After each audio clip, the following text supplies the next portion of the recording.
मनीष सिसोदिया से मिलने कहाँ जाओगे? तिहाड़ जाओगे क्या? वो बेल पे छूटा हुआ है भाई। तो जो आदमी 15 साल से पड़पड़गंज में है, अगर उसने काम किया होता तो भागता क्यों भाई? यहाँ तो ड्यूल बात है। यहाँ ड्यूल बात यह कि जो पहले विधायक था वो निकम्मा निकला और एक और निकम्मे को इंपोर्ट किया है। ये जब केजरीवाल आया था पहली बारी तो आप छोटे रहे होंगे, मगर फिर भी टीवी देखा होगा। ये ऐसे मफलर ओढ़ के आता था और सारा दिन खांसता था, है ना? मफलर मैन कहते थे। खांसता था नहीं खांसता था भाई? हाँ। अब पूरी इसकी खांसी ठीक हो गई, पूरी दिल्ली को खांसी लग गई है। क्यों लगी है? कि जो हवा हम ले रहे हैं वो इतनी पॉइजनस है कि हर आदमी बीमार है दिल्ली में।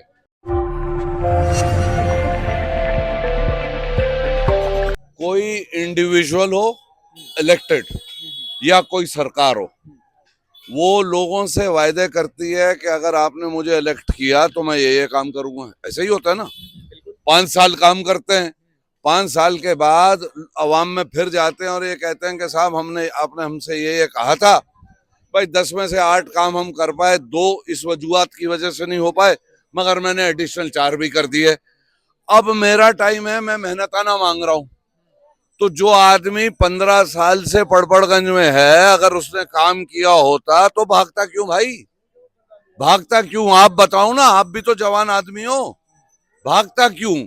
जिसने काम नहीं किया हुआ होता, जिसके पैरों के नीचे जमीन कमजोर होती है, वो भागता है। वहां से अवध ओझा को उतार दिया गया है ना मैदान में। अरे आप मेरी बात नहीं तो केजरीवाल की जगह तुम्हें क्यों नहीं उतार दिया गया? तुम भी तो पढ़े लिखे आदमी हो। ये क्या बात हुई? जो जिसकी कंस्टिट्यूएंसी है, जिसने जहां काम किया है, खिदमत की है, वो वहीं से खड़ा होता है। और यहाँ तो ड्यूल बात है। यहाँ ड्यूल बात यह कि जो पहले विधायक था वो निकम्मा निकला और एक और निकम्मे को इंपोर्ट किया है। ये है यहाँ पर। अरे कह रहे हैं मनीष सिसोदिया दिल्ली की जनता के लिए काम किया है, वो दिल्ली के लिए काम किया, इस वजह अब जंगपुरा आप लोगों के लिए भेजा गया है। भाई साहब, क्या नाम है आपका? आफ्ताब। आफ्ताब मियाँ, जरा उसकी सिसोदिया साहब की अभी थोड़े दिन पहले की एक वीडियो निकाल लेना। यहाँ के ही लोग सारे खड़े हुए हैं। वो ये कहता है कि जब मैं एजुकेशन मिनिस्टर था तो मैंने जंगपुरा में स्कूल खोले। एक स्कूल बता दे, एक स्कूल बता दे। बहुत स्कूल खोले कहता है, एक स्कूल बता दे। आप चैलेंज कर रहे हैं एक स्कूल दिखाने के हाँ, लिए? मैं बता रहा हूँ कि स्कूल कोई नहीं बनाया। एग्जिस्टिंग स्कूल में किसी में 2 कमरे डाल दिए, किसी में 4 कमरे डाल दिए, रंग रोगन अच्छा कर दिया। अच्छी बात है, बच्चे जहां पढ़ते हैं वहां एटमॉस्फेयर अच्छा होना चाहिए। उन्हीं स्कूलों में, ये एजुकेशन का अपने आप को स्पेशलिस्ट कहता है ना, यही तो कहता है ना। उन्हीं स्कूलों में जहां ये झूठ कहते हैं स्कूल बनाए, सिर्फ कमरे डाले हैं, वहां पे प्रिंसिपल नहीं है, वाइस प्रिंसिपल नहीं है, बच्चे नहीं है। हर साल आबादी बढ़ती है ना। तो स्कूल गोइंग चिल्ड्रन भी बढ़ने चाहिए। हाँ? इस साल पिछले साल के मुकाबले में 37,000 कम बच्चे आए हैं। क्यों आए हैं? आप कहते हैं कि साहब लोग अपने बच्चों को पब्लिक स्कूल से निकाल के गवर्नमेंट स्कूल में डाल रहे हैं। तो फिर जब डेमोग्राफी बढ़ती है, पॉपुलेशन बढ़ती है, तो स्कूल जाने वाले बच्चे भी तो बढ़ने चाहिए। हर साल बढ़ते हैं, इस साल आपके क्यों घटे? और जो रिजल्ट है, शीला जी के टाइम पे, कांग्रेस के टाइम पे जो स्कूल के रिजल्ट्स आते थे, आप कंपेयर कर लो भाई। तालीम का पैमाना क्या है? रिजल्ट की परसेंटेज। विदेश से लोग आ रहे हैं यहाँ के स्कूल को देखने के लिए। भाई देखने आ रहे, पढ़ने आ रहे? नहीं, देखने आ रहे हैं कि इतना अच्छा स्कूल। अरे बात सुनो, ये लोग यहाँ के बाशिंदे, ये एक मिनट, ये लोग यहाँ के ही बाशिंदे हैं। यहाँ पे फुटपाथ पे एक मोहल्ला क्लिनिक खोली है, 1.5 साल पहले खोली। वो 1.5 साल में मेरे ख्याल 20 दिन भी नहीं चली। अब जब से इलेक्शन अनाउंस हुआ जब चलती। और मनीष, और दूसरी बात ये है, आप मान लीजिए, वैसे तो मैं नहीं मानता कि वो जीतेंगे, जीत भी नहीं रहे, मगर मान लीजिए पॉलिटिक्स का कुछ भी नहीं पता, किस्मत का नहीं पता चलता। अब आप मनीष सिसोदिया से मिलने कहाँ जाओगे? तिहाड़ जाओगे क्या?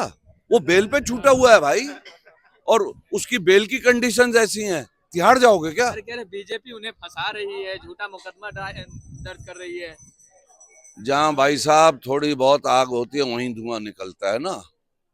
कोर्ट आप मतलब अब आप हिंदुस्तान के कोर्टों को भी चैलेंज कर रहे हैं। कुछ तो मसला रहा होगा। और रातों रात अनाउंस होते ही कम से कम 50 लाख की होर्डिंग और पोस्टर लग गई। तो गरीब आदमियों की पार्टी है, आम आदमी पार्टी है। गरीब आदमियों की कहते हैं ना पार्टी, यही तो कहते हैं ना। तो कहां से इतना इतना सरमाया आ गया भाई साहब, कहां से आ गया रातों रात इतना पैसा? ये वो एक्साइज पॉलिसी का पैसा ही तो है। और ये जिस दिन सरकार हट गई तब घोटाले पता चलेंगे, क्योंकि जब तक आप सरकार में रहते हैं आप उसे ढक के रखते हैं। तो सबसे बड़ा मुद्दा क्या होने जा रहा है दिल्ली के अंदर, जंगपुरा के अंदर सबसे बड़ा मुद्दा क्या होने जा रहा है? क्योंकि यहाँ मरकज है, मरकज का मुद्दा आपने देखा जिस प्रकार से गरमाया हुआ रहा था, अभी भी गरमाता रहता है बीच-बीच में, तो इस बार मुद्दा क्या होने जा रहा है? देखिए मैं यहाँ की आपको एक और बात बताता हूँ। यहाँ की ये मुल्क सेकुलर मुल्क है, हर मजहब के लोग रहते हैं भाई। हिंदू रहते हैं, मुसलमान रहते हैं, ईसाई रहते हैं, सिख रहते हैं, पारसी रहते हैं, जैनी रहते हैं। दुनिया का कोई ऐसा मजहब नहीं है जो यहाँ नहीं रहता है, जो यहाँ नहीं रहता, ठीक है। और क्योंकि सेकुलर मुल्क है, हम सब एक दूसरे के मजहब का एहतराम करते हैं। मैं मुसलमान हूं, मैं अपना मजहब फॉलो करता हूं, मगर मेरा हिंदू भाई दोस्त है, उसके मजहब का भी मैं एहतराम करूंगा। हमारे सबके अपने अपने ग्रंथ है, हमारा कुरान शरीफ है, किसी का बाइबल है, किसी का गीता है, किसी का जपजी साहब है। ये आदमी उस आदमी को टिकट दे रहा है मेहरौली से जिसने कुरान शरीफ की बेहुरमती की है, जिसने कुरान शरीफ की बेहुरमती की है। आपका नाम आफ्ताब है, आप ये बात टॉलरेट करोगे कि कुरान शरीफ की बेहुरमती हो जाए?